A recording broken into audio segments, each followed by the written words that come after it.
మనం పండుగ చేసుకుంటాం, కానీ శ్రమలను గురించి తలంచుకోవడానికి 40 దినాలు కాదు కదా, ఎన్ని దినాలైన ప్రతిరోజు కూడా మరి శ్రమలను ధ్యానించినా తక్కువే. అందు నిమిత్తము 40 దినాలు పెద్దలైన వారు ఏర్పాటు చేశారు. ఈ 40 దినాల్లో భాగంగా మొదటి దినము మనం ఇక్కడ కూడుకుని ఉన్నాము. ఎందుకు అనంటే, ఎందుకు కూడుకుని ఉన్నాము ఈయన దగ్గర మనము అనంటే, మరి అబ్రహాము గారిని మనం జ్ఞాపకం చేసుకోవాల్సి వచ్చిందండి. ఆదికాండం 18వ అధ్యాయం 27వ వచనంలో అబ్రహాము గారు దేవునితో మాట్లాడుతూ అంటున్నారు, నేను బూడిద వంటి వాడను, ధూళి వంటి వాడను, బూడిద వంటి వాడను, ధూళి వంటి వాడను అని ఆయన అంటూ ఉన్నారండి.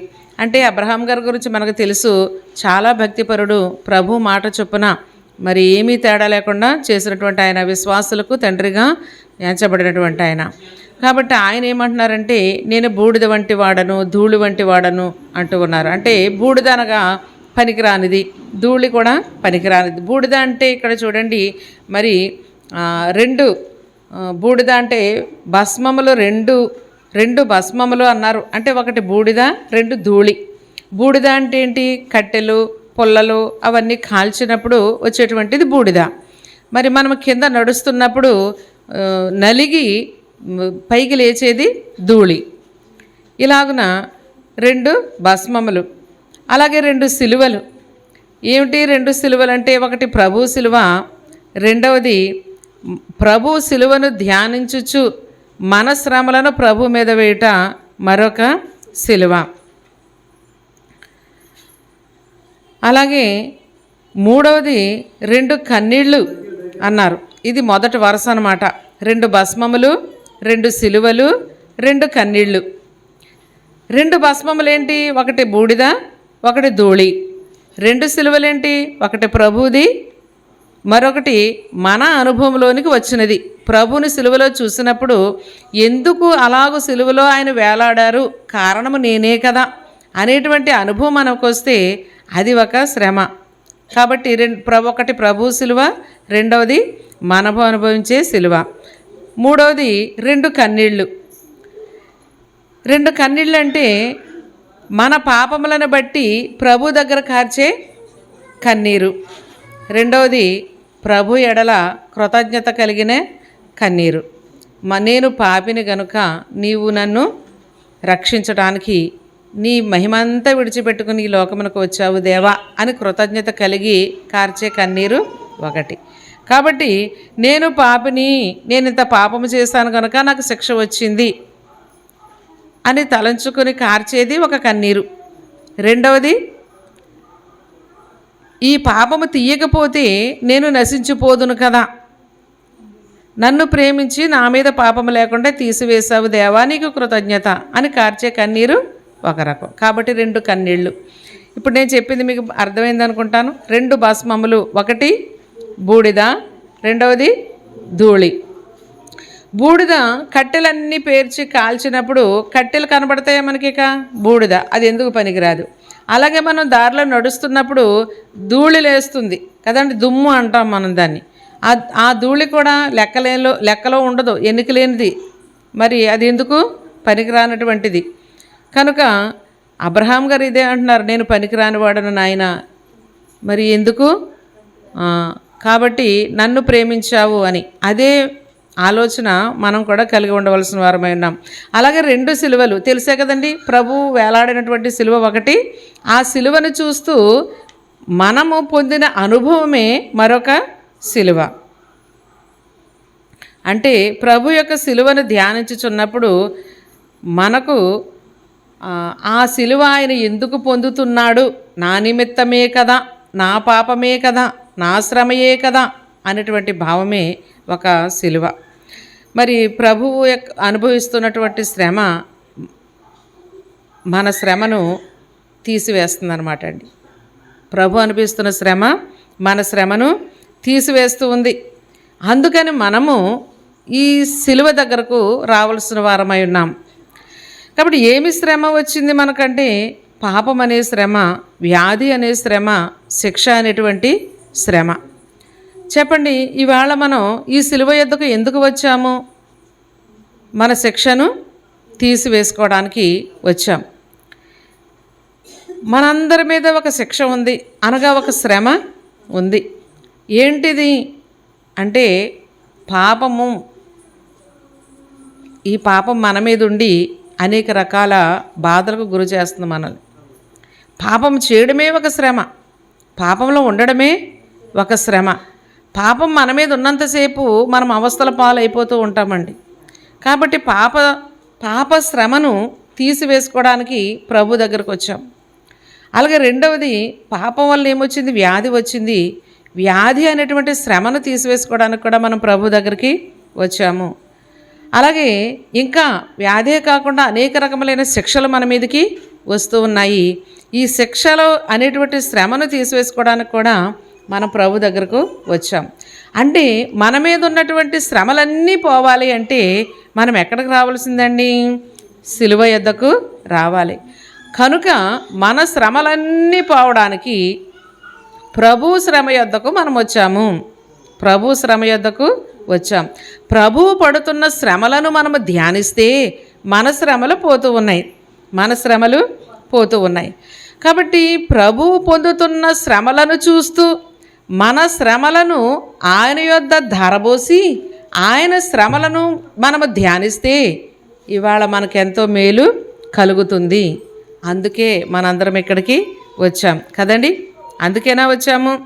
కాబట్టి వచ్చిన మనందరం కూడా ఏం చేయాలి అంటే మన దురవస్థను గురించి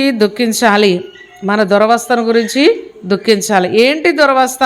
నేను పాపిని అని గ్రహించి ఆ పాపం అంతటిని ప్రభు దగ్గర చెప్పేసుకుని మనం ఏం చేయాలంటే ప్రభు దగ్గర ఒప్పుకోవాలి. కాబట్టి మన హృదయంలో ఉన్నటువంటి పాపము, మన తలంపులో ఉన్న పాపము, చూపులో ఉన్న పాపము, వినికిలో ఉన్న పాపము, ప్రయత్నంలో ఉన్న పాపము, క్రియల వలన అయినటువంటి పాపము, నైజం వలన అయినటువంటి పాపము, ఈ పాపములన్నీ కూడా మనకేం చేస్తున్నాయంటే శ్రమలో కలిగిస్తూ ఉన్నాయి. ఈ పాపముల వల్లే మనము శ్రమలో పడిపోతున్నాం. కాబట్టి శ్రమ తీసివేసుకోవడానికి ప్రభువు పొందిన శ్రమలను మనము ధ్యానించవలసిన వారమై ఉన్నాం. అందుకని కనుక ఇవాళ ఈ భస్మ బుధవారం సందర్భంగా మనం ఏం చేయాలంటే ప్రభు దగ్గర మొదటిగా శుద్ధి చేసుకోవలసిన వారమై ఉన్నాం. ఈవేళ ఏం చేయాలండి? శుద్ధి చేసుకోవాలి. మరి ఈవేళ మొదటి రోజు, చివరి రోజు ఏదంటే మంచి శుక్రవారము. ఏమండి, ఈవేళ మొదటి మెట్టు మంచి శుక్రవారం నాడు చివరి మెట్టు కదండి. మధ్యలో మరి ఉన్న దినములన్నీ కూడా అంటే భస్మ బుధవారం మొదలుకొని మంచి శుక్రవారం వరకు కూడా ఉన్న దినములన్నీ ఒక్కొక్క మెట్టును సూచిస్తూ ఉన్నాయి. అనగా ప్రతిరోజు కూడా మనం ఏం చేయాలంటే ఒక్కొక్క మెట్టు పైకి ఎక్కుతూ ఉండాలి. 40 దినములలో మనం చక్కగా ఏ విధమైనటువంటి ఆటంకం రాకుండా చూసుకొని 40 దినాల్లో కూడా ప్రభు దగ్గరకు వచ్చి శ్రమలను ధ్యానిస్తూ ఒక్కొక్క మెట్టే మనం పైకి ఎక్కవలసిన వారమై ఉన్నామండి. 40 దినాలు పూర్తయ్యేసరికి ఏం చేయాలి? మనము 40 మెట్లు ఎక్కాలి. ఏదైనా ఒకరోజు మానేస్తే 40 మెట్లు ఎక్కగలమా? ఏదైనా ఒకరోజు ధ్యానించటం ఆపేస్తే 40 మెట్లు ఎక్కగలమా? ఎక్కలేము. కనుక మనం ఏం చేయాలంటే 40 రోజులు 40 మెట్లు ఎక్కడానికి మనము చూసుకోవాలండి.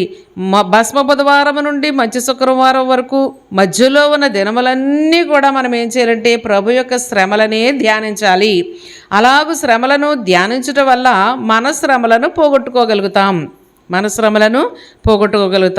మరి చల్లారిపోయినటువంటి మన ఆత్మీయ జీవితం మరలా పురుగొల్పబడుతూ ఉంది.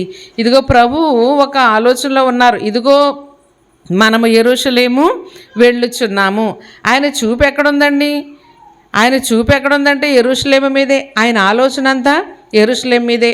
అయితే యెరూషలేము వెళితే అక్కడ మంచి ఏదైనా ఉందా ప్రభుకి? అక్కడ ఏమీ లేదు, కానీ అంతా శ్రమే ఉంది, హింసలే కాచుకుని ఉన్నాయి. ఇంకా ముందుకు వెళితే మరణమే కనబడుతుంది ఆయనకి. మరి యెరూషలేము వెళితే శ్రమలు, హింసలు, శిక్షలు అన్నీ వచ్చిన తర్వాత మరణం వచ్చింది ఆయనకి. కానీ యెరూషలేము వెళ్ళడానికి ఇష్టపడుతున్నారు. ఇదిగో మనం యెరూషలేము వెళ్తున్నాము అని చెప్తున్నారు ఆయన. అలాగే మరి శ్రమలు కాచుకొని ఉన్నాయి అని చెప్పేసి యెరూషలేము వెళ్ళడం మానేశారా? ఆయన మానలేదు. అలాగే మనం ప్రభు మార్గంలో నడుస్తూ ఉన్నాము గనుక మన జీవితకాలంలో వచ్చినటువంటి పాపస్థితి వలన శ్రమలు, పాపస్థితి వలన మన జీవితకాలంలో మనకు వచ్చినటువంటి శ్రమలను మనము పోగొట్టుకోవడానికి సిలువ యొద్దకు రావాలి. ఇంకా ముందుకు వెళితే మరి సంఘము ఎత్తబడేటువంటి రోజుల్లో మనం ఉన్నాం కనుక ఎత్తబడకపోతే 7 ఏండ్ల మహాశ్రమలు కూడా మనకి ఉన్నాయి. వాటన్నిటినీ తప్పించుకొని మనం ఎత్తబడే గుంపులో ఉండటానికి కూడా ఈ శిలువ శ్రమల ధ్యాన కాలము ప్రాముఖ్యంగా మనకు ఉపయోగపడుతూ ఉందన్నమాట. కాబట్టి మానవులమైన మనందరము కూడా పాపులమే.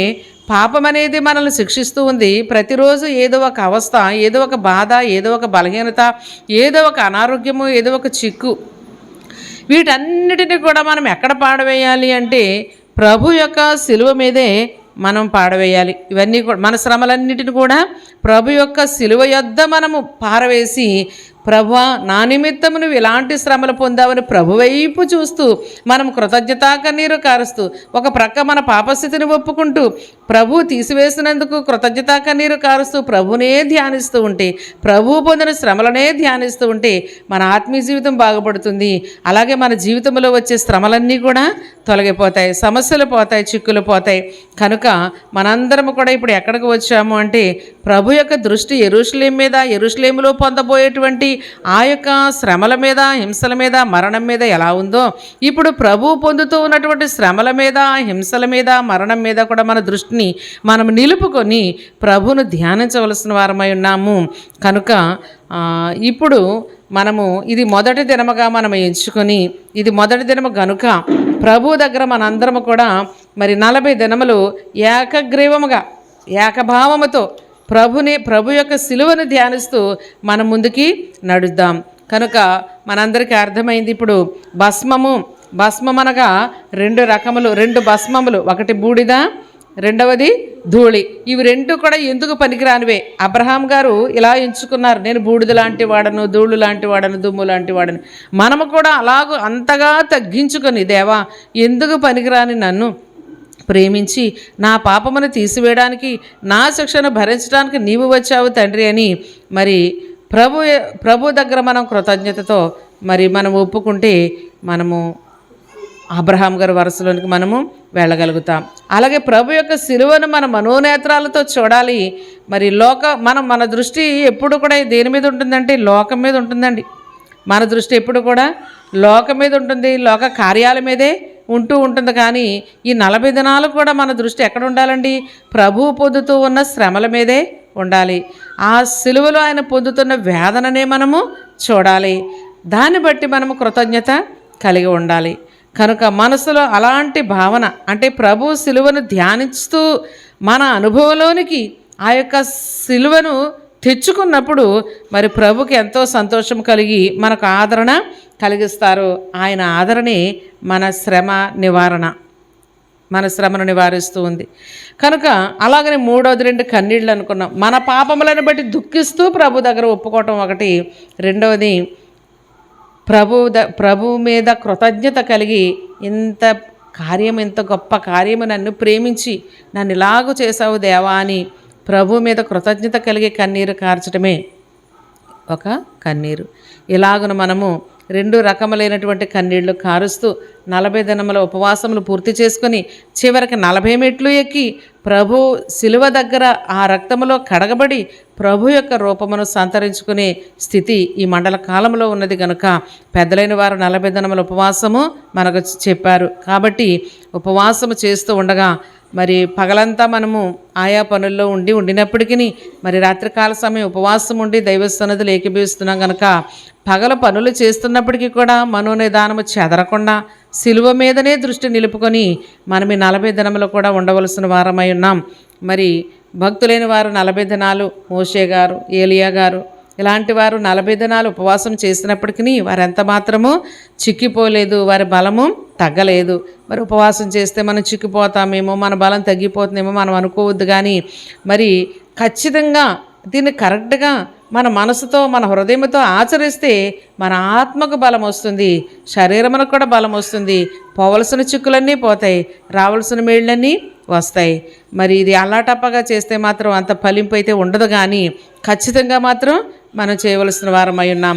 మన శ్రమలను అలాగున పోగొట్టుకుందాం. దేవుడు ఇచ్చిన వాక్య భాగాన్ని దీవించునుగాక. మహాపరిశుద్ధుడా, శక్తిమంతుడైన తండ్రి యేసు స్వామి, నీ మహిమగల నామమునకు స్తోత్రములు చెల్లిస్తూ ఉన్నాము. దేవా, దేవా కృతజ్ఞత కలిగి నాయన మీ ఎదుట కన్నీరు విడుస్తూ మా పాపములను ఒప్పుకుంటూ దేవా మీరు మా ఎడలో చేసిన ఈ యొక్క గొప్ప త్యాగమును తలంచుకొని నిన్ను స్తుతించే భాగ్యమే 40 దినాలలో ప్రభా మాకు మెండుగా దయచేయమని యేసుక్రీస్తు వారి పరిశుద్ధ నామమును అడుగుతూ ప్రార్థిస్తున్నాము పరమ తండ్రి. ఆమేన్. అందరికీ మరణాతండి. మరణాత.